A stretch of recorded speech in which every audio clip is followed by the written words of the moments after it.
Welcome to Live from My Drum Room for a very special episode celebrating the 60th anniversary of the Beatles' first appearance on The Ed Sullivan Show, February 9th, 1964. This show is recorded live on February 9th, 2024, exactly 60 years later. And you'll see I'm joined by my guests, Jim Keltner, Joe Vitali, Andy Newmark, Stan Lynch, and later Kenny Aronoff. And we talk about how that night affected all of us. For me personally, I was only 3 years old, 3 years and 2 months old. So I can't say that I actually watched the Ed Sullivan Show that night, but I certainly felt the impact years later, as did many people my age. But we'll hear from these legendary drummers on how it impacted them. And it was such a historic evening in so many ways. It changed popular music forever, pop culture. Beatlemania was born. It created what we call the Beatle boom in the musical instrument business for many decades. In fact, I'd argue that today that instrument companies are still reaping the benefits of the Beatle boom, which started that night in 1964. The next day, every kid on every street wanted to be in a band, whether it was playing guitar, playing bass, or the cool kids wanting to play the drums. It was just an amazing time, and I remember that part of it for sure. Certainly influenced my wanting to be a drummer later on. And for me personally, working for Zildjian for 24 years, I remember speaking with my dear friend and my former boss, the late, great Armin Zildjian, who told me, and he's quoted as saying this, in fact, that by the end of 1964, Zildjian was 90,000 cymbals back ordered.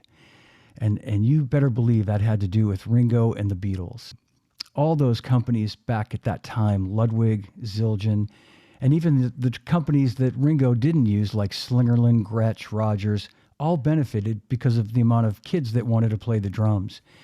So everybody, you could argue, benefited from the Beatles and Beatlemania and the Beatle boom. And I don't think any of those companies would have ended up where they are today if it wasn't for them. So I hope you enjoy this show. It was a very special show for me, and to see my friends and heroes here with me talk about Ringo and the Beatles. So buckle up, enjoy the show, and I'll see you on the other side. Thanks for watching. Thanks for listening. I'm going to bring my guests on, and I'm really, really thrilled to bring these friends of mine and legendary drummers onto the show. First, Andy Newmark, Joe Vitali, Stan Lynch, and there he is, Right. Jim Keltner. Wow, it's so great to see you guys. Thank you for being here. What an honor to have you guys here today. And talking about the 60th anniversary of the Beatles' first appearance on The Ed Sullivan Show, February 9th, 1964. You guys all have a story or stories to tell. I know how all of us were so affected by that. Jim Keltner, I'd love to maybe start with you, because I know in 1964 you were already working as a drummer. I mean, you had probably already done your first session with Gary Lewis and the Playboys, and maybe you could talk about. Not in 60. That was in 65. But yeah, All right. 64. I was already. You guys weren't even born yet, probably. Well, you were probably in kindergarten or something. But yeah, 64. I was gigging, and I've told this story a million times. I'll just get it out of the way. Okay.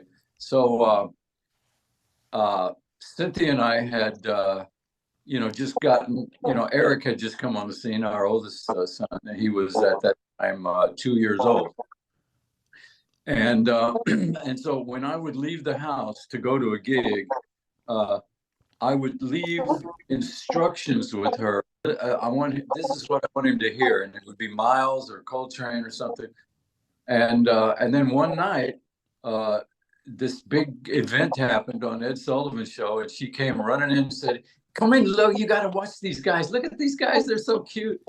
And I went in the room, and I looked for a couple of minutes. I listened for a minute, and I said, "Oh man!" And so I left the room, and that was it for me with Beatles. That's how the Beatles came into my life, and I didn't pay any attention at all until I had to. And then And then after that, it was history. You know, I had all this beautiful history with those guys. And John and George really loved. I never really talked to Ringo much about it. We talk about other stuff, but John and George loved that story that I hated rock and roll. Because they, you know, especially John, right? He was he was just a solid rocker, man. That was his whole thing in life was rock and roll. That's great. I never heard that story, Jim. Oh, I thought I told that so many times. Well, Jim, Yeah. I wanted to ask you, so even after you heard them on the Ed Sullivan show, you were still like diehard jazz, like it didn't turn you on in some way and have you go, man, I like what these guys are doing. I like what that drummer's doing. I like this music. It still didn't do that. Not yet, anyway. What have you done, John? Doggone it. I just wondered, did you kind of come around a little bit after hearing the Oh, music? yeah. Yeah. Yes, I think, you know, like everybody else, when they got, you know, to the point where you couldn't listen to anything else, you couldn't hear the radio, it finally, it started, it started, you know, getting to me that these guys were really good. They weren't like the regular stuff that I hated. And so that made a huge difference. And then when I got with Gary Lewis, they, you know, Gary Lewis and the Playboys was they tried to make us be the Beatles, you know, be like the Beatles, do things like the Beatles. So they would have us do press conferences and stuff at the airports, you know, because that's what the Beatles did. Yeah. And so you know, it pretty soon when I started playing stuff, you know, I realized that I realized early on that not everybody could play rock and roll. That was a big thing for me to understand.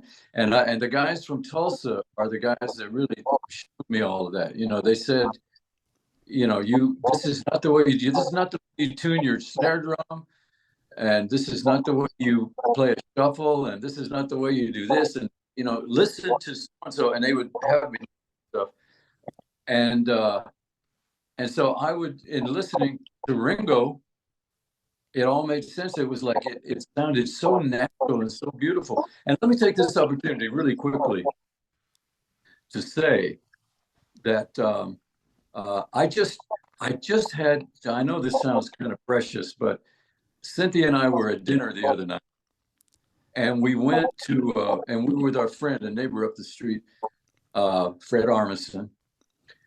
Beautiful cat, but a really good drummer. Like he plays some stuff. Anyway, he's my neighbor, like 6 doors up. So he drove us to dinner. And then afterwards, he wanted to see what was going on at this Dave Grohl party, after Grammy party or something after party. So we stopped to see what it was like. And we had the parking spot. It was like it was just meant for us. We parked, we went in.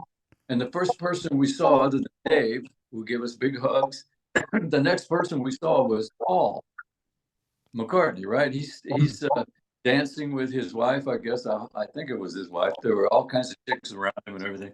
And so I told him, you know, I pulled him over and I told him that we were at dinner with this guy that never met a Beatle. I loved that, and it was funny and everything. We had a good time. And so I told him, I said, you know, I just told Ringo this the other day, and I'm going to tell you now.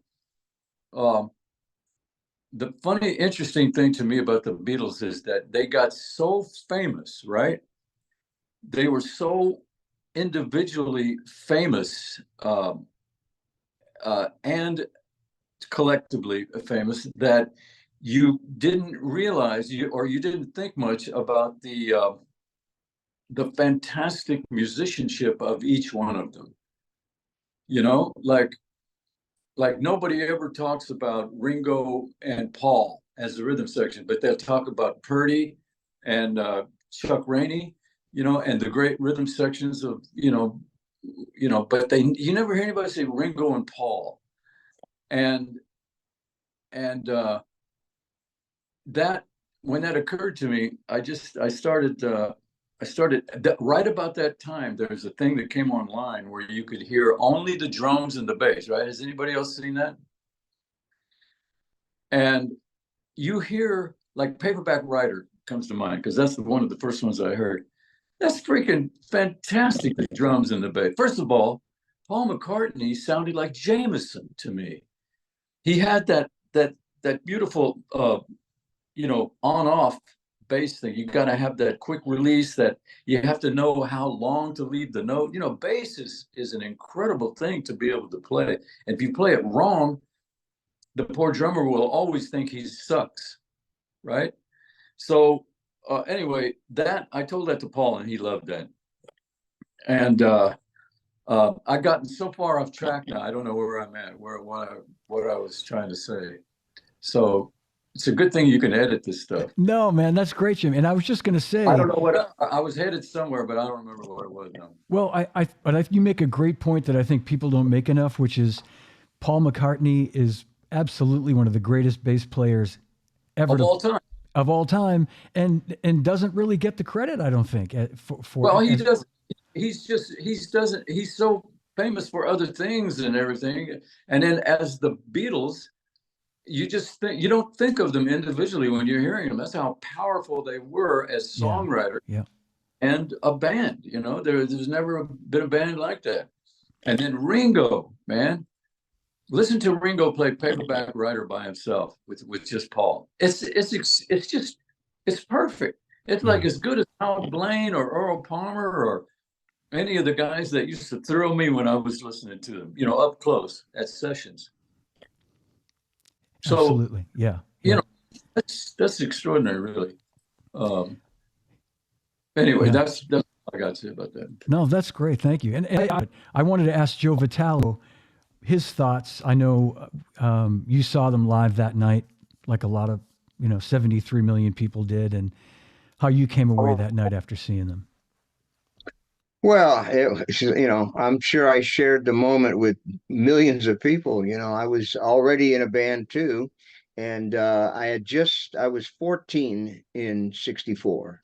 So I was in a rock and roll band and we played locally at this high school in different places. But that was my second gig because I played with my father. My father was a jazz musician.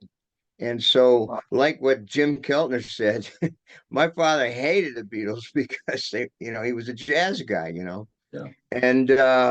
And so the night of February 9th, we all crowded around the TV and we've been listening to their songs on the radio. I looked it up just today because in lieu of what we're doing here, 11 top 10 hits in 1964 they had. I don't think any other band was able to do that. That's incredible. I think it's the whole first album, probably. Every one was a hit, Anyway, so when I got done after their performance on Ed Sullivan, I turned around to my dad, I said, "That's what I'm going to do." And he goes, "No, you're not." He goes, the argument. And he said, "They only know 3 chords." And I said, "Yeah, but they're the right 3 chords, Dad." And it was that same argument as everybody had, I guess, back then with their parents. But you're going to go to school and you're going to I want you to play jazz all your life. It's like, it didn't matter what he said. I was doing that, and so, yeah, I mean, it was the first time, remember back then we didn't have YouTube or internet or all that stuff. So we didn't have much chance to ever see the Beatles live performance, especially live, performing. And we saw little video clips of them, but technology back then was nowhere near today. And so when we finally got to, and they played live on Ed Sullivan, and when we finally got to see them live, it was just it answered all our questions. Are they as great as we think they are? And yeah, they were. And back to what you guys were talking about McCartney being a bass player, it's difficult to play guitar and sing. It's a little more difficult, I think, to sing and play drums. But I don't know. I think it's hardest to play bass and sing. that is a whole different animal, because your bass is doing something totally different than your vocal, whereas you're drumming and guitar playing or piano playing. Yeah. And that's how great he is, because there's only a few guys like McCartney, like Sting, like Hmm. Getty, different people out there Yeah. that are incredible singers that are bass players. It's hard to sing and play bass, and I think he's probably the best that ever lived at that. And but anyway, it's funny, Jim, when you said you hated rock and roll, and Lennon laughed. I'm sure he hated jazz as much as you hated rock That's and roll. that's it. That's exactly right. So you guys just, you fit. It was good. Oh man. And Oh so, I mean, and last year I did a little residency with Joe Walsh. We did it on the Stephen Colbert show. He had done two or three artists like residencies there, and that's the theater, that's the CBS theater where they played. yeah. And what blew my mind was, I was there a long time ago when Letterman was there, but what blew my mind was, I forgot how small that place is. It's just not that big, and nothing changed. And back then with black and white TV, also remember, we watched the Beatles on a screen about this big. We Right. didn't have giant screens, and black and white, and so when I was at the Ed Sullivan Theater, just I walked around and just had to get the vibe. Just wow, this is where it all went down. And I asked the one guy there backstage, I said, show me the dressing room where the Beatles were. I got to see it. And he said, oh yeah, it's right over here. And it was like 10 by 12. It was just this little nothing with, concrete block, and it was funky with pipes in the ceiling, and nothing had changed. He said, this is where the Beatles dressing room. And, I think Topo Gigio might have had a bigger dressing room than the Beatles. So, I mean, the whole thing is just, I'm we're all so blessed that we lived during this time, and we're musicians, and we shared this. And I would have never grown up in any other time in life. We were all around 14, 15. We were teenagers when, other than you, John, you're the baby here of the group, but we were all at a perfect age when they hit Ed Sullivan that night, and it just affected all our lives. And proof of it is, here we are 60 years later talking about it, and we're still doing what we do. And Yeah. so, I wouldn't have changed a thing in my life. And eventually, after I started playing some bigger gigs, and I was on TV a couple of times, my father, he finally came around and said, oh, okay, but they never learned more than three chords. Yeah. Yeah. He never let that go, Uh, but God love him, and I learned a lot of music from my father. But anyway, so that was absolutely. that night, and I'll never forget it. And thanks, John. This is awesome. I love this conversation, especially with you guys, man. You guys, you all understand all this. You've been there, and you know exactly what we're all talking about. Back at you, Mm. Joe. Yeah, absolutely. Andy, I know, you were, I'm going to say, were 13, almost 14, 1964, I was 13 and a half. 13 and a half. Yep. Already I'd playing have drums, turned right? 14. I'd have turned 14 in July. Yes. Yep. And and you were already playing drums at that point, right? You were already, Yeah, yeah. yeah.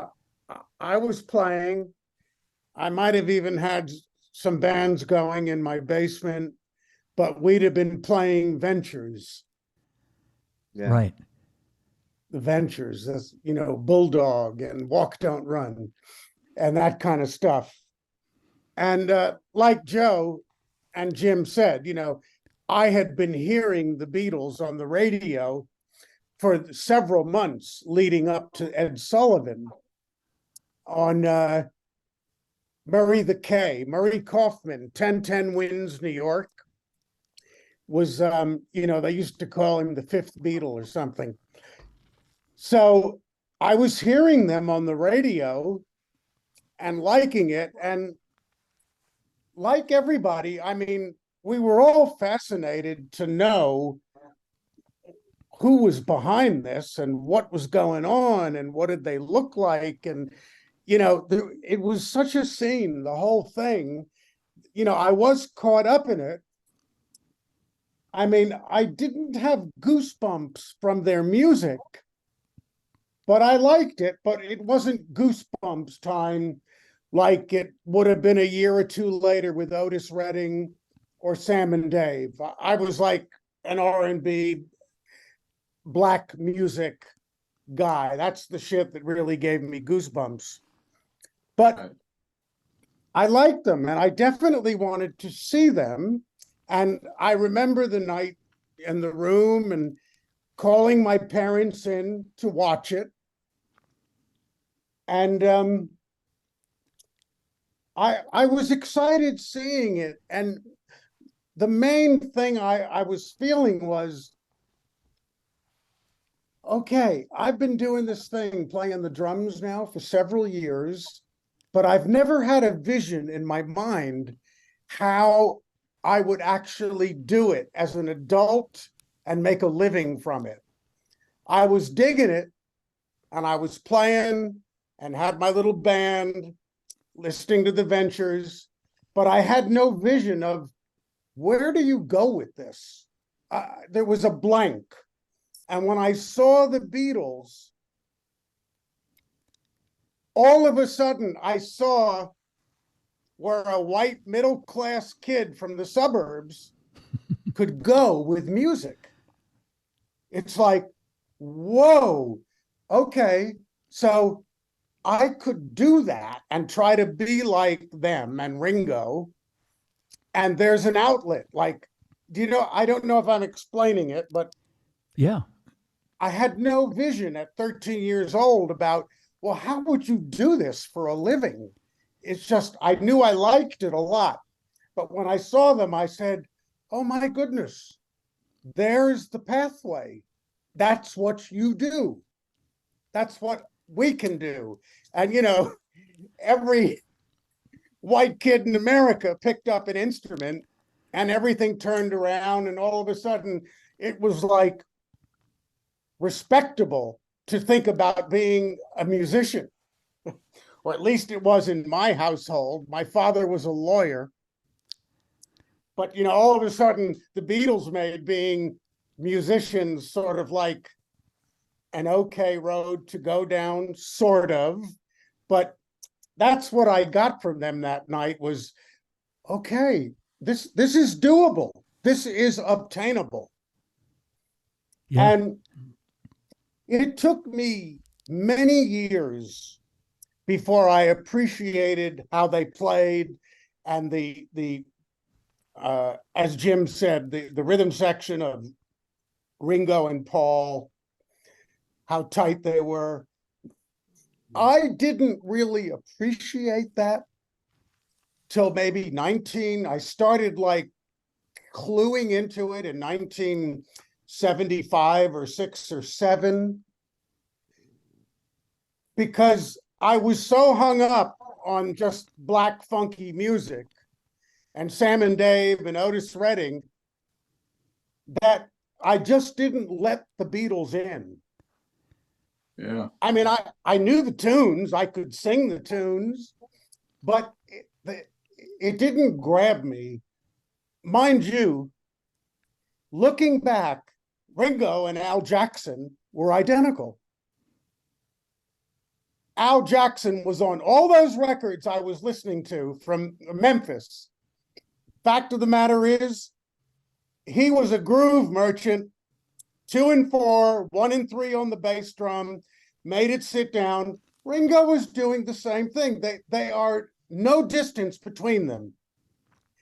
Yeah. But it took me a long time to appreciate the groove, Ringo, and well, just the Beatles, their musicality, but in particular Ringo. Because back then everybody was comparing Ringo to Buddy Rich, Gene Krupa. Yeah. And, That's people right. were saying, oh, well, is Ringo a good drummer? And people were like thinking about cats with chops like Buddy Rich. And everybody was like, oh, well, come on. He's not like a real drummer like Buddy Rich or Gene Krupa or Sonny Payne. Come on, get real. But That's right. the fact of the matter is, I'm telling you this, even if I had been presented with playing on those songs, even after I did the Sly and the Family Stone album fresh, I was all hung up in all my funky bullshit. Had I then been approached with playing those songs that the Beatles recorded 10 years previously, as just some artist coming to me going, here are these songs, I still, at 24, 25 years old, did not have the musicality to play those songs and make them sit down and swing and lock in like Ringo. I'm telling you, if those songs had been presented to me in 1974, I'd have still fucked those songs up with all my funky bullshit. I'm telling you, it's. I feel exactly the same, and I feel you, man.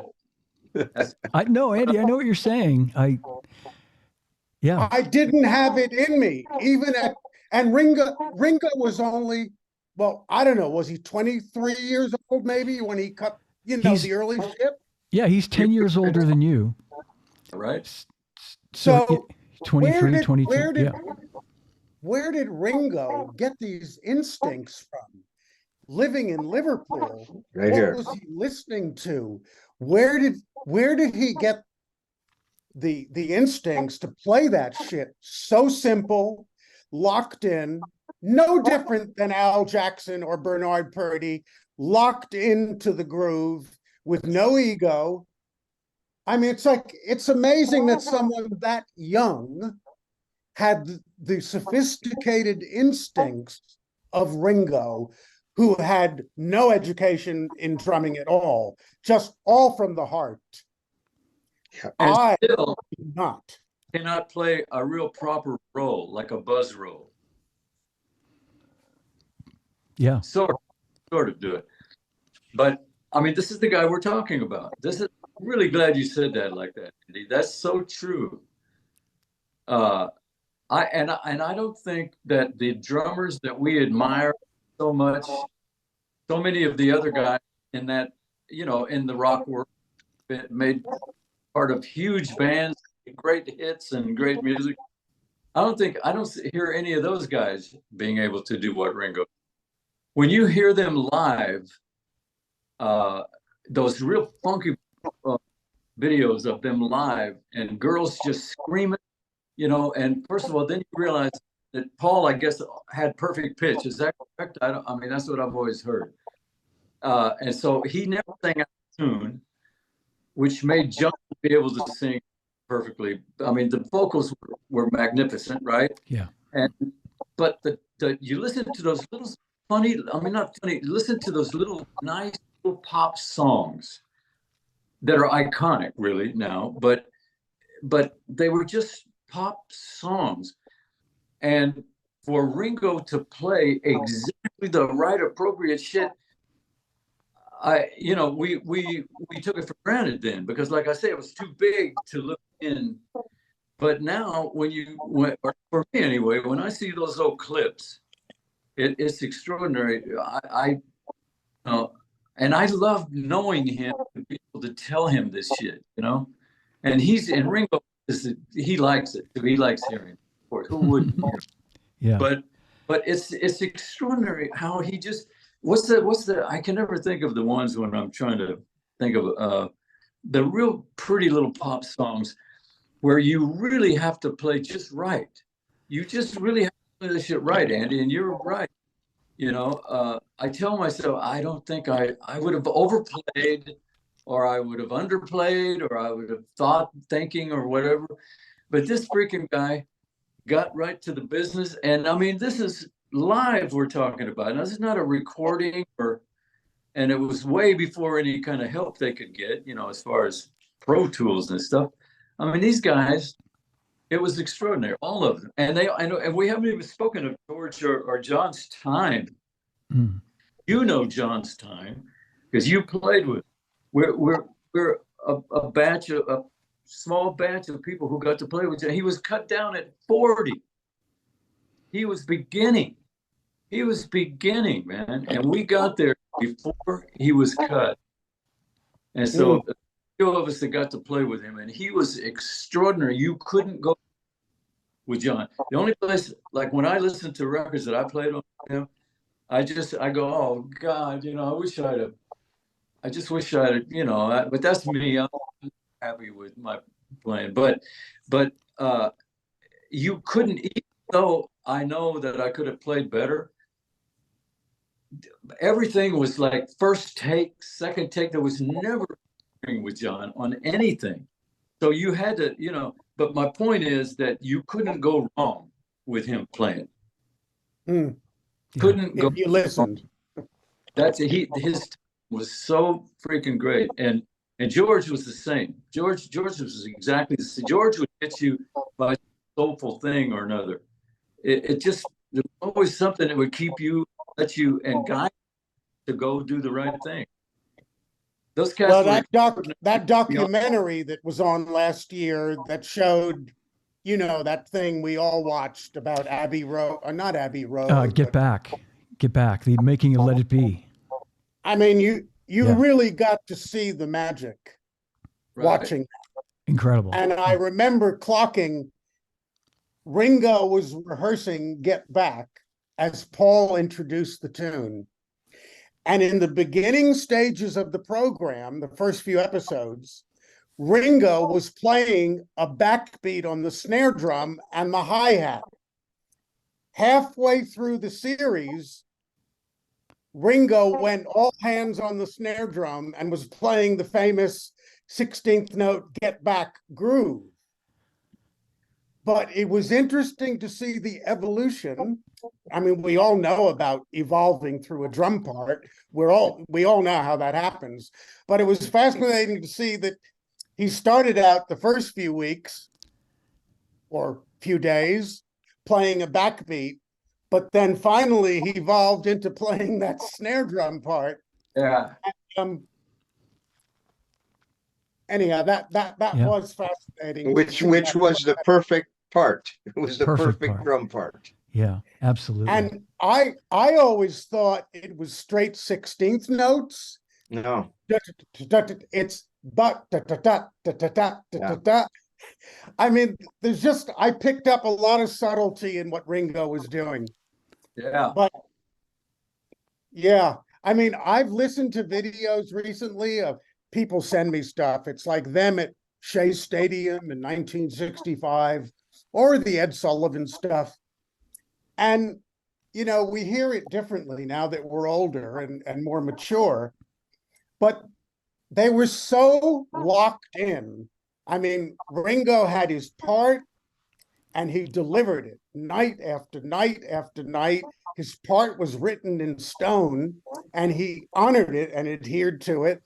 And it just they just constantly sounded good as a live band. They were so consistent. I mean, I hear them now and go, Jesus, I mean, again, I come back to the point. I would not have had those instincts at his age. Yeah, yeah.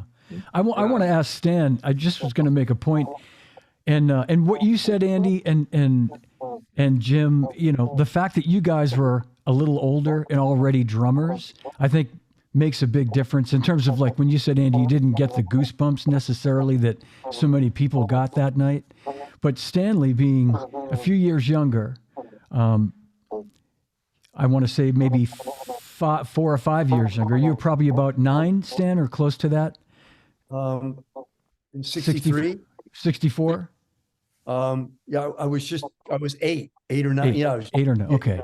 Making everybody give away their age, I know, but I was like in 3rd grade.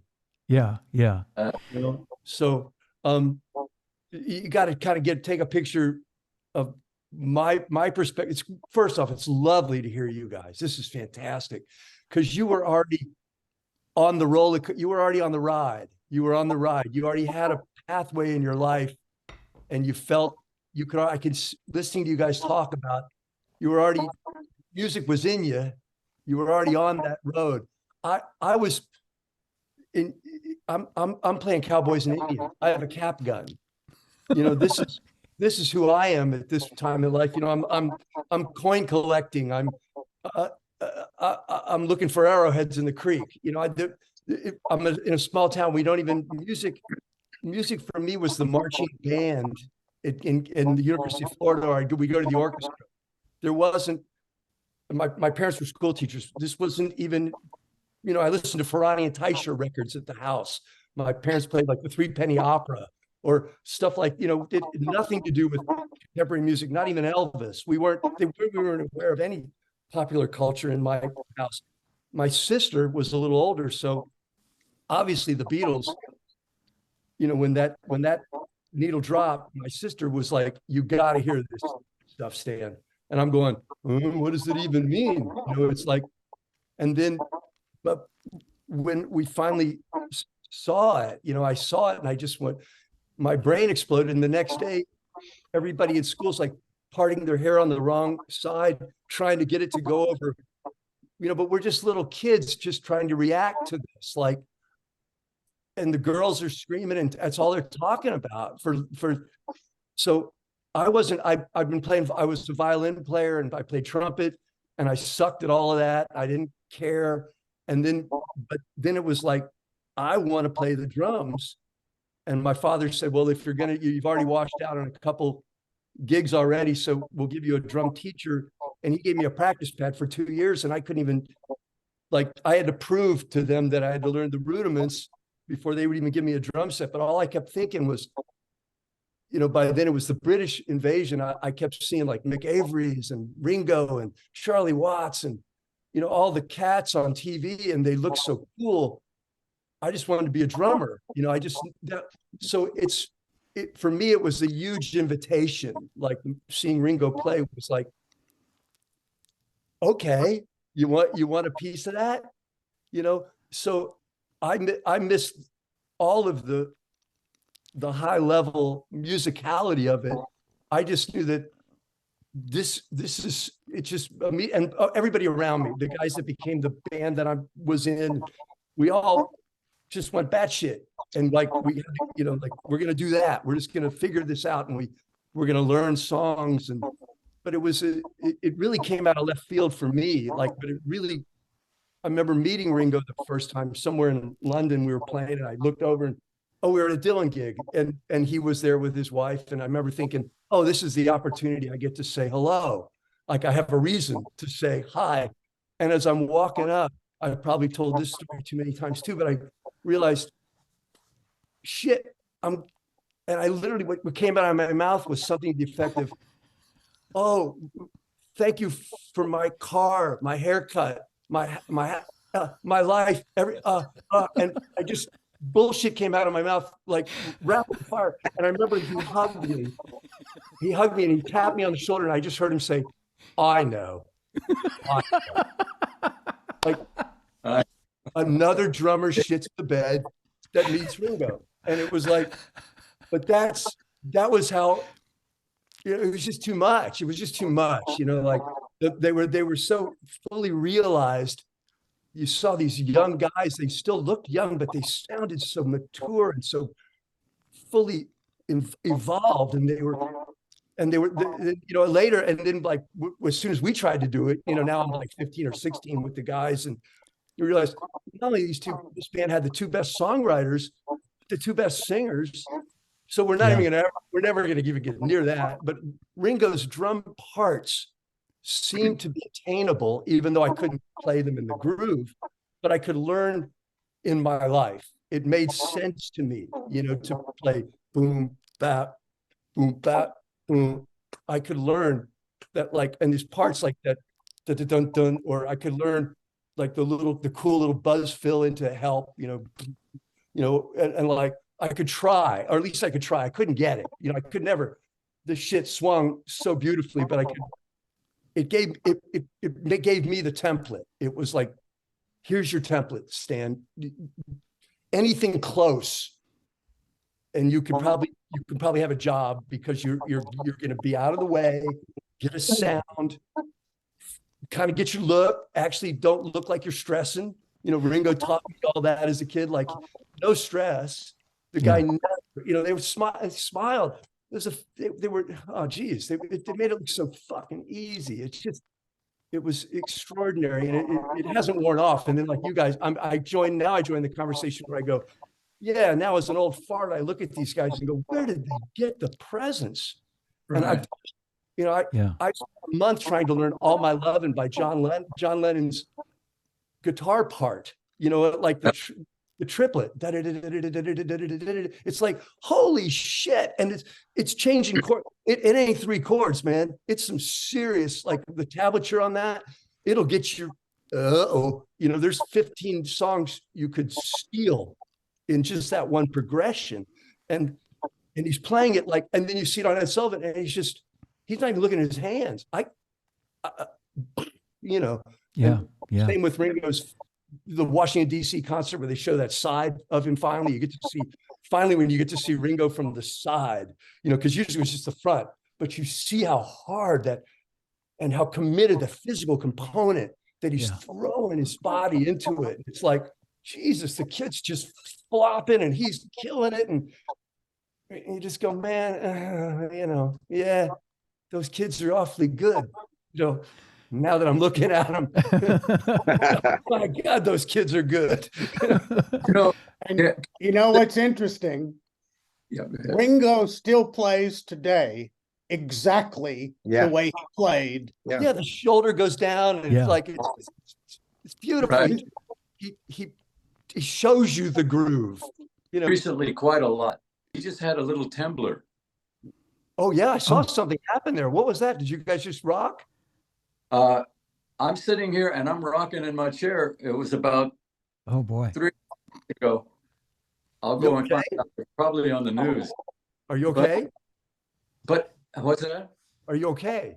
Oh yeah, no. I mean, no. This is, you know, California earthquakes are like, if you just sit in your chair where you are right now, you just kind of move back and forth a little bit to the right.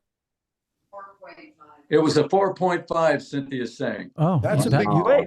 You'll feel that. Yeah. Somebody just moving my chair slightly, and you guys didn't even notice. Well, my camera, my camera went. The visuals on my screen went all wonky. Yeah. Same here. No, come on, guys. Hey, so anyway, let me just say this real quick, because you'll appreciate this if you haven't heard it. Ringo, I found out that I won't go to where it happened, because I've said that so many freaking times, where Paul goes through the drum head, right? You know, he's playing on Ringo's drums and I'm playing on my drums, and a record plant one crazy night, and he goes through the head, and when we're done, I watched him go through it. And when we're done, I'm going, my God, you just broke the Ed Sullivan head. And he said, oh, I'll buy him a new one. And it was that, I've said that so many times already, but that was a big deal for me, you know, like, what? That was the Ed Sullivan hit, that drum. And then I found out that was the same drum that he used, the same drums that he used all from the very beginning, right? From, okay. So from the very beginning, and dig this, it was a calf head. That was a calf head on that snare drum. Wow. Which and then when I told Ringo that, I said, that was a calf head, man. And he goes, yeah, it had a little slit in it. It just had a little cut, and he had a little piece of tape covering it. And this guy played all those shows, all the records. Well, oh my God. I think he got to the Maple Kit, right? But before that, it was that snare drum with that head. And then there were tea towels and all that stuff, all that period. But that drum lasted all that time, and it was a calf head. Wow. Man. And that just, to me, that's just because I'm a I when I played on Roger Hawkins' snare drum when I first met him, it was a Dynasonic and a calf head. And Wow. the drum, that's the sound that you hear on When a Man Loves a Woman, all the way up through the Aretha. That was a calf head on a Dynasonic snare drum, fussy little, with the snares tight and everything. I went and the first thing I did was buy one of those drums. And the second thing I did was put a calf head on it. How'd it sound? It was not Roger Hawkins. Never is it? Ringo, man. that head to be on Ringo's drum, and it was calf all that time. That still just kind of blows my mind. Yeah. And Jim, he used that drum even with the maple kit that you were talking about. I want to say he still used that oyster black, matching snare drum right up on everything. I mean, that's, I think, the word out there is that. And when you think about how different he could make that snare sound, like in My Life or some of the older tracks where the snare was really tight and cracking, and then you get to the tea towel phase. And also it's testament to the way he played. Like he played match grip, right? But he didn't put his whole shoulder into it. He didn't play like. Yeah. He didn't do that. He played like this. He played and they played to his level, right? And now when they got to making records, that's a whole different game. But all that time where they were making history and blowing everybody's minds, he's playing like this, and they're playing to his level. You ever notice? I mean, you did not hear, right? When you heard Led Zeppelin live, Joe, you may have heard Led Zeppelin live. You were out there. I don't know if you did, Andy, but I got to stand behind him one time at some concert somewhere in Europe, and I was standing behind Bonham watching him play. And first of all, later on, when guys were playing really hard and they were saying that Bonham was their favorite drummer, I always like to say that he didn't hit that. He did not hit it that hard. Yeah. Jazz player, first of all, that's what his love was.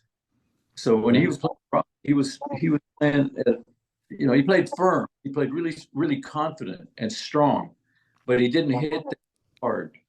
And I got to say something too. And Jim, you may know the answer to this. When Ringo came to one of our gigs once, a long time ago, I asked him about this. I think and I may be wrong, I've been researching and I can't find the answer. Maybe you know. Did he invent match grip? Because before I saw him on Ed Sullivan, I'd never seen any drummer play match grip. And he changed drumming for 95% of the drummers. There's some guys out there that play traditional or both, but most cats now are playing match grip, and I've never seen anybody before Ringo playing match grip. That is really a good question. Yeah. Never. And I asked Ringo, I said, where did you learn? Why are you playing? When did you start playing match grip? He said, somebody handed me the sticks, and that's the way I played. Because, of course, he's a lefty that plays a right-handed kid. We all know that. But I asked him, and he said, no, I didn't learn that from anyone. It's the way I played. And I said, do you realize that nobody, I think, before you ever played like that, and now everybody plays like that, and it's quite amazing. And the other thing, real quick, I'll mention is in the last week, because of February 9th, they showed a bunch of photos, I think even you did, John, of Ringo's kit on the Ed Sullivan Show. Did you see that board that was mounted behind his seat? Because the drum riser was only the size of his stands. And my God, that would look so dangerous. I mean, the feet of his throne were like 1 inch from the edge of like a 4 or 5 foot riser. So they mounted a board so the feet wouldn't. That was frightening to me to see. I know, and he was hitting the drums on that. I mean, like you say, he was playing he was live. animated. He was hitting didn't the drums. sit there. He was very animated. Yeah. Andy, what were you On going to that say? TV show last year, I think I saw Ringo playing with a drum throne that had a back. Yes. Yeah, that's right. Yeah. They all have thrones have backs now. I don't know when that happened, but I can't play like that. It bothers me. Yeah, We I have tried it. we have an interloper gentleman that's going to Oh, pop in wow. a second. An interloper. I was going to ask all you guys, and here's Kenny Aronoff. Sorry, I'm late. Hey, Good to hey, see you, guys, Kenny. this is a perfect time. I'm sorry. I'm really late, so I gotta go. So All Kenny, right. you taking my place. Okay. You're with That's awesome. Take your place. Ian. I'll do. Jim, careful what you wish for now. Yeah. I think Jim and I have taken a couple of times. I took his place, and a couple of times he took my place, and a couple of times we were in the same place. Jim, That's right. before That's you right. run, if I was going to Man. just ask Jim, before you run, if you could take a second and just the first time you met Ringo, I'd be curious to know when that was, if you even recall when you first met Ringo. And I promise I'll let you go after that. Yeah, that's I asked him not long ago, and because I didn't quite remember, but it was with John, I think. Or no, I'm sorry, it was with George. It was Bangladesh concert. shortly before Bangladesh. Okay. Yeah. Yeah. Okay. Yeah. Okay. And he said, and George said, George told me that he asked Ringo to do Bangladesh, and Ringo said, "I'll do it if you have Jim doing it." That's what he told me. Wow. That that just pumped me up like you can't imagine, Yeah. And then to be playing with him, I thought, because I was on his, he was over here, he was on my right, Mm-hmm. and I remember thinking, this is going to work good if I don't play the hi-hat, or I play really minimal hi-hat, because that was one of the magic things that I loved about Ringo's playing later on as I got to, familiar with his playing, was his hi-hat was just perfect. It was always just fucking perfect. And mine was just always off. Like I could never be happy with my hi-hat. So I said, okay, so this is a good excuse. I won't play very much hi-hat. I'll be letting him play the hi-hat, and then I'll be real minimal with fills. And he looked at me a couple of times as if to say, go ahead and play some fills. So he just boosted me in every way you could be boosted. Yeah.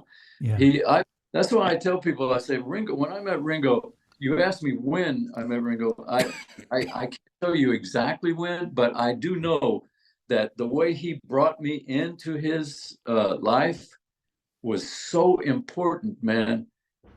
The confidence that I got from Ringo telling me like complimenting me, or I mean, anybody could have done that, but it was Ringo doing that, and the fact that he liked us playing together, because he had played with some other guys, and he said it was a struggle. I think it was so that compliment to me gave me like such confidence you can't fucking imagine. I would have never maybe have gotten that much, confidence in my ability. That one, and Hal Blaine, when Hal showed me a few things and gave me some compliments. That Hal Blaine and Ringo, that was for me. How old Yeah. were you, Jim? How old were you when you got that confidence from those guys? How old were you? Oh, with Hal, I was 23. I was just joining Gary Lewis, and Hal Blaine is there at the first session, to play tambourine, I thought, but he was there in actuality in case I didn't know play on a song or something. He would come and sit in, But fortunately, I was able to do it. But fortunately, because Hal Blaine, this is why I can't say it. We just did a thing for him on John's thing the other day. I was saying that Hal was this famous freaking guy that had played on all these big records and everything. And yet he just was like my uncle. He was like the uncle that I could go, hey, how do I do this? And he just embraced me, man. And he'd show me stuff. I'd say, how do I play this? Like a bass drum on the bottom of the quarter, and with a dotted eighth tied do I hit a cymbal? Do I play not the cymbal? Because they were telling me, be careful with cymbals. If you're going to play on records, you got to be careful with cymbals. And he said, here's the way I would do it. And he sat down behind my kit and he went, boom, bah, and he just played it like with all this authority. And I said, oh shit, you just hit the shit. I didn't say that to him, but I said, he just hit the shit out of the cymbal. I guess and so he taught me little things, like I learned stuff like that. And then when he would give me the okay, it was like truly like one of your uncles saying, pat you on the head, That was huge for me. That was 23 years old. And then with Ringo, I was probably 30 or something. We were, and so that's to me, that's a good golden way. Man. That's golden. Yeah. Man. That's why I asked the time. Timing is everything with stuff like that. It could change your course, your whole thing. It's like one little thing. The whole thing is different. I would love to be able to hear you give me your version, and Stanley, and Andy, and John, and Joe. Joe, I can't see you for some reason. You moved out of the frame. But I'm here. He's there. I'm here. Let me just say, please, quickly, I love you guys so much, man. You guys are like family. We are family. And a bass player just told me the other night that he envied the in his life, because as a bass player, he's not like the guitar player. The guitar players at least have, they can talk with each other in little clubs or whatever they get. But the drummers, most of all, are the guys that get together. That's what I've always heard from the other guys. And I want you all to know, I love for different reasons. Andy, for his fucking amazing reasons. Stan Lynch, many conversations about why Tom Petty's band was so killer. Kenny, for everything. Joe Vitali, for so much great shit I can't even begin to say. So I just want to say I love you guys, and I'm fine. See y'all later. Thanks, We Jim. love you too, Jim. Right back. Love you. All right. Later, man. Okay. I hate to leave. I love you. Turn your. Love you too, Jim. Thank you for being All here right, today. Jim. All right, man. Kenny, welcome. Welcome. All right. Dude, Yeah, I'm sorry I'm Kenny. late. Holy shit. We were at, and then I saw you, was it Royal Albert Hall? You remember that? I was playing with Fogarty. You came to Royal Albert Hall, I and remember. we were hanging out with Santos. Yeah, you, me, I and remember. Santos. Great. Yeah, Yeah. we definitely connected. Yeah, well, yeah. That's not hard to connect with you. And John Fogerty's totally like kicking ass. You know, Yeah. that was the first, what was wild with that show, I wasn't even aware of it, of course, I'm just focusing on what I'm doing, but the last time he was at Royal Albert Hall, and this ties in with the Beatles, was when Creedence played at Royal Albert Hall. And I mean, these guys look like a bunch of hillbillies, like they didn't even look like rock stars. But the Beatles had just announced that day when played at Royal Albert Hall back in the day, either that day or the day before, that they were quitting playing live because they couldn't. do Yeah, it I after remember that. Yeah. So Actually, so check this out. The pressure, John said, pressure was back then was extraordinary because then it made them the #1 rock and roll band in the world. For what that's what the stats were saying. That's what everyone was saying. It's the Beatles, then Creedence, because you have to understand Creedence had like 5 hits. It might have even been 1, 2, 3, 4, 5 on the radio at one point, but they had ridiculous. It was the Beatles and then Creedence. So when Beatles quit playing live, they felt the pressure. Oh my God, we're now the band. And John was not. He's not really wasn't a frontman back then. He just played. I don't even know if he said hi to the audience because I saw the footage of them playing at Royal Albert Hall. He just played the songs. they just played. Well, Kenny, there's a documentary that maybe you're talking about. And I think what it was the Beatles had announced they were breaking up. I think it was the actual. Oh, it was breaking up. The end of the band. You're right. And I think at that point, it was kind of like 1970. Creedence had like they just had Yeah, hit after everything. hit after hit. And yeah, because I had Cosmo on with me. We talked about that. And Wow. yeah, they were the biggest band in the world at that time. Insane. Well, I hope Joe Yeah.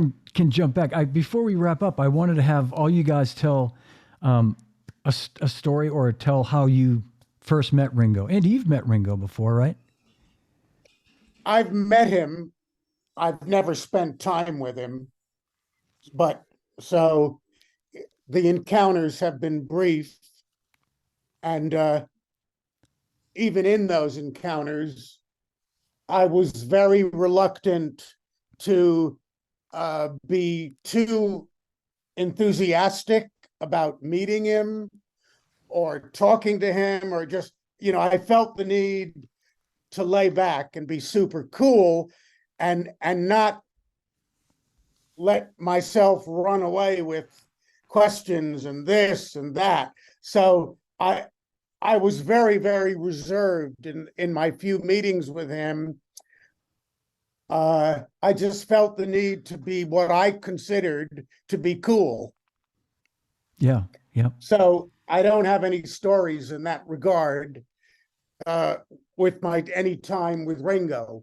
We never went deep. Was it after you'd recorded with John?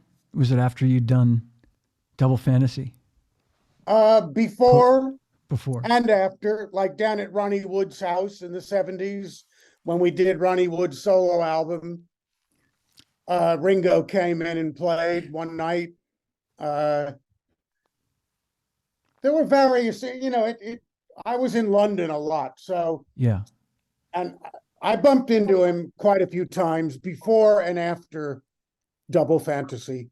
Yeah.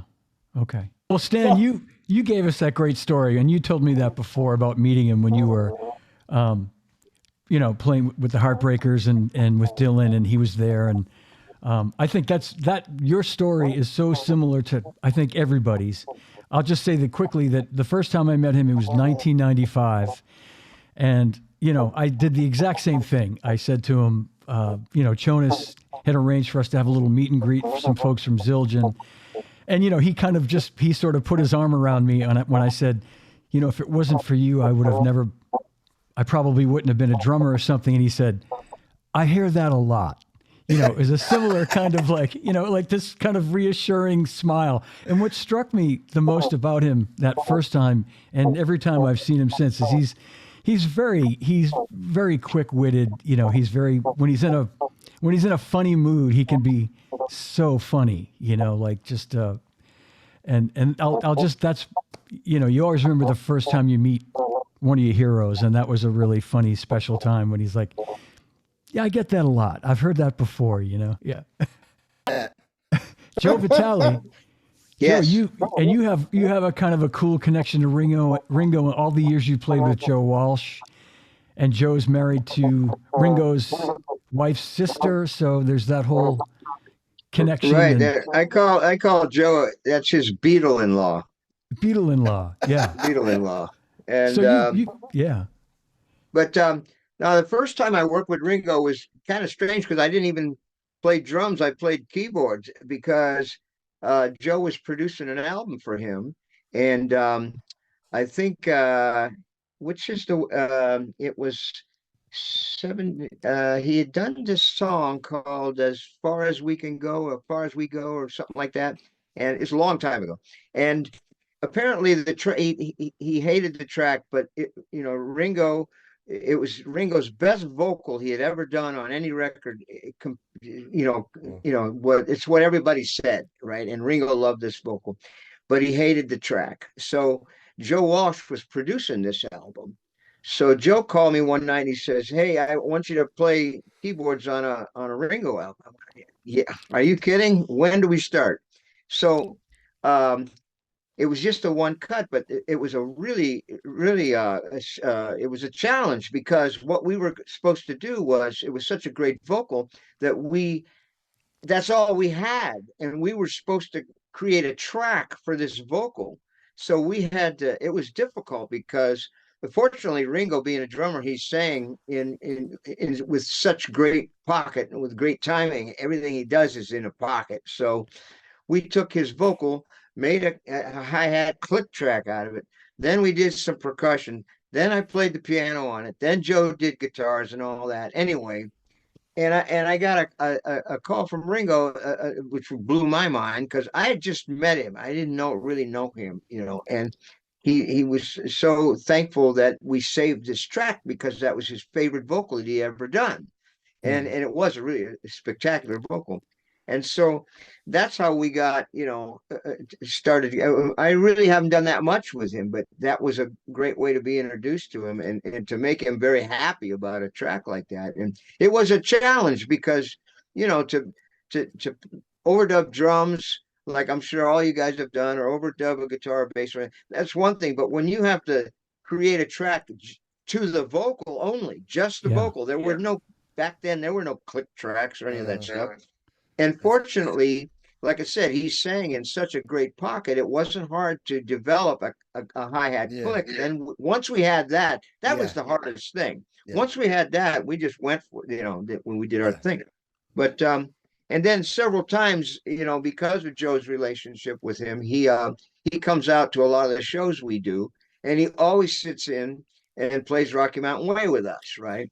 And for me, I was like, I mean, I had to pinch myself because you look over, we're talking about, February 9th, 1964. And, and now, so years go by and all of a sudden I'm looking over, there's that guy and we're playing together. I'm like, can this be real? I mean, and he's so nice about everything, and that's a Beatle over there, and it blows my mind when I watch that video and he's smiling. He never is in a bad mood. He was smiling, having a good time. And I would let him take the fill. We do hand note motion. You go ahead. And then he'd do that one, anyway. So it's been, That is such a great groove on that tune. oh, thanks. Oh, yeah, killer. I love that tune. Well, it's not hard to play, and especially when you got Walsh playing the way he plays. And so it's always really a treat when he shows up and plays because I play keys with Joe, so Joe always has like 2 drum sets on the stage, So it was perfect because every time Ringo would show up, he would always sit in and play that. And so and he's so easy to play with. His pocket is deadly, man. He's so easy to play with, and we've all played with other drummers.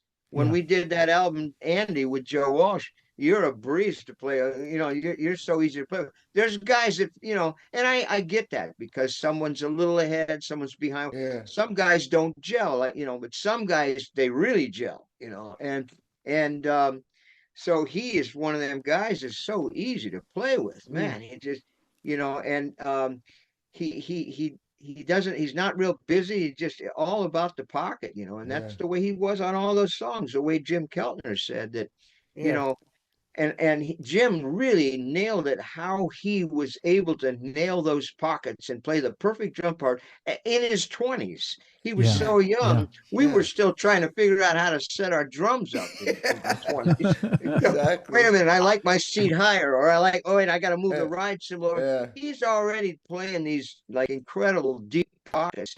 So I mean, that's the one thing I think we all have taken away from Ringo is playing the perfect drum part for the songs. And when you hear the stuff that he's played, the Ticket to Ride, the drum part on that is ridiculous. All of them, come together with one of my favorite songs, and that's always fun to play. But Greg Bissonette had his brother plays bass, and they had a Beatles tribute band back in I think it was the 90s or something like that. They were like really good too. And and there were just 4 of them and they sounded amazing. It's all about the way they wrote songs and the parts, and you play the parts and you only need 4 guys because they all sang and they were all good players. But you really appreciate how great they were and how great those songs were, and especially how great Ringo was. When you actually play those songs and you play what they did, you do what Ringo did, and it's like, man, this guy was a genius, And it was so fun to play that. But anyway, yeah, I mean, you've all been associated with them in that sense, and I mean, you all know what I'm talking about. Absolutely, yeah. My friend Tim Jackson, who's watching live, great drummer here in the Boston area, said, "How about Ringo's right hand ride on Help?" Which I've always been mesmerized by the way he plays the song Help, that almost like 16th note, shuffly kind of pattern that he plays in the hi-hat that just drives the song, and it's so clean, and it's just, there's so many examples of what you just said, Joe, that like it's, the parts are so great, and they're not that easy to play. They sound like they would be. And then you try to actually play them the way he does.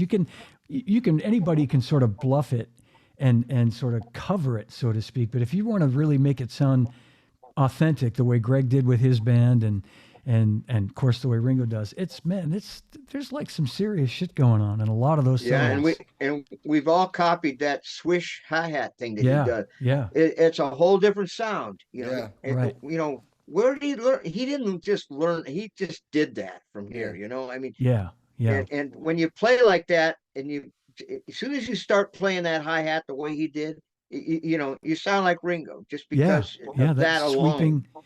Sweeping, that sweeping thing was so cool. And I mean, we all, I'm sure, when we were young, we all studied it. I studied everything he did. And unfortunately, when I started it, like I said, there wasn't YouTube, and there wasn't internet. Yeah. It was very difficult.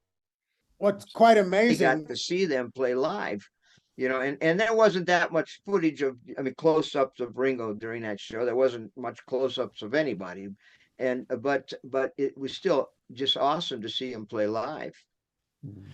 Joe, as you said earlier, he was a lefty. Imagine as a righty drum, you play right-handed, don't you? Yeah, I do. Imagine playing some of those hi-hat things that Ringo played with your weak hand. no way. I couldn't do it. I mean, I can barely play some of them with my strong hand.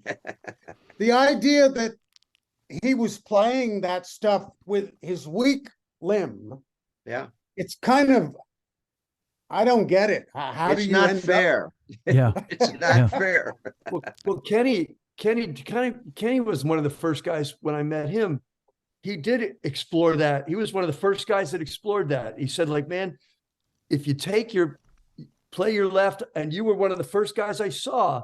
Hurts and Kenny so good. taught me a great fill. He said, like, when you're playing drums, he said, you just take your left hand and just get it on your hat, and you just go around your kit, but you don't ever stop that hi-hat. That's great. That's great.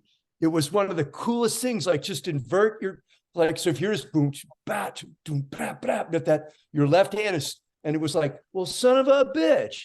Yeah. But I watched Kenny like play really fast eights, and by God, man, if any way you want him. And it's like, so you've incorporated some of the ambidextrous lefty, righty. Yeah. You've got some of that going, and it's really, it is a beautiful, it's like, but you're saying, I know Ringo, but yeah, just like being able to be a lefty and being a righty and playing a lefty, but Crazy Kenny, he'll go there. Yeah. The reason that happened was when I got with Mellencamp's band, I had to kind of dumb my playing down because I was trying to be, before I got Mellencamp, I had like a fusion band. It was like I was trying to be Billy Cobham, which was the biggest mistake in the world. But so I thought, well, you know what? I'll start playing left-handed. And we went into a rehearsal one day, and John's playing this song, Hurt So Good. Check this out. So I'm like, and John was not an easy guy to work for. So he would play a song on acoustic guitar, and maybe 2 times, and he'd go, "What do you got, Aronoff? Give me a beat." I'm like, no pressure. This is like 1982. So I thought, well, fuck it. I'm going to try this left-handed thing. And the beat is just boom, ba, boom, boom, boom, ba, boom. So I start playing with my left hand on the hi-hat, and he stops, goes, "What the fuck is that?" I went, "Oh, man." He says, "Why haven't you played that beat before?" I went, the point is, what you guys got. John heard a whole different feel. It was kind of like a beginner. It was a little sloppy. And sure enough, I started, because in that our band was so simple, if you took the hi-hat away, it made everything naked. And when we recorded that song, I played left-handed, crapping in my pants the whole time. But when you heard the playback, the drums were so loud in that band, you took that hi-hat out, you lost everything. Because it was like a big loud shaker. Kenny, nobody sounded better with Mellencamp than you, man. Oh, nobody. No, thanks. That's a but you killer own tune. that, man. You own that. Yeah, shit, well, man. Stan, tell the story how we almost took each other's places in our bands. We passed each other in an airport somewhere. I was on the way to Seymour, and you were on the way to LA. Yeah, like we were both like. No, now correct me if I'm wrong. This is what I heard. Stan, you may have told me. So he's out there, Stan's playing. Of course, Stan's snare drum with Petty was completely different from mine. Mine's up high, cracking, slamming, and Stan's got that cool, sexy, gushy thing. And they start saying to her, "Hey, can you tune your snare drum up higher?" And eventually Stan goes, "You want me to shave my head too?" Just I blowing. was on the plane an hour later. I was flying home about an hour later. Oh, yeah. Hey, Lynch doesn't take anybody's shit, man. I know. No, sir. But It was bad. Stan, Well, Well, all you guys sounded best on the records you're well known for. oh, You really did. Stan for I Petty. got this. Stan would. Yeah. Yeah, look at well, that. you're this, Joe. You're the Yeah. same guy. Everybody. Oh, here. man. Come on, Joe. Jesus Christ, with Joe No Walsh kidding, man. and Crosby, Stills, and Nash, and everybody. Email me addresses, and you'll get books in the mail. I think I got your book, bro. I think you do. Yeah. Yep. I got it. Hey, I'll tell you the first time I met Ringo, this is so typical of me. I wanna ask you. It's at Conway. I'm recording in one room, and Don was, I think, is producing Ringo's record. And I'm a rare moment that I might be hyper. So Not you. not me. I'm playing drums. I'm already hyper. I come busting in there. "What's up, man?" And he says, "Hey, Kenny, meet Ringo." I was in such shock. I just went up to him, grabbed him, hugged him, and lifted him up in the air and shook him. And Ringo's like, he's going, "Ah!" Typical of me. And Don is going like, "Oh my God." You're gonna break Ringo. I mean, I was so excited. The only thing I didn't do was kiss him, you know. Oh man. And Don goes, "Meet Kenny Aronoff." I was so excited. I for obvious reasons. That was my introduction. That's cool. Thank Andy Newmark, Stan Lynch, Kenny Aronoff, Joe Vitali, Jim Keltner, who was here a little while ago. And thank you guys for being here. Thanks everybody for watching. And 60 years ago tonight, just about almost this time, 60 years ago, the Beatles' first appearance on the Ed Sullivan Show, life-changing.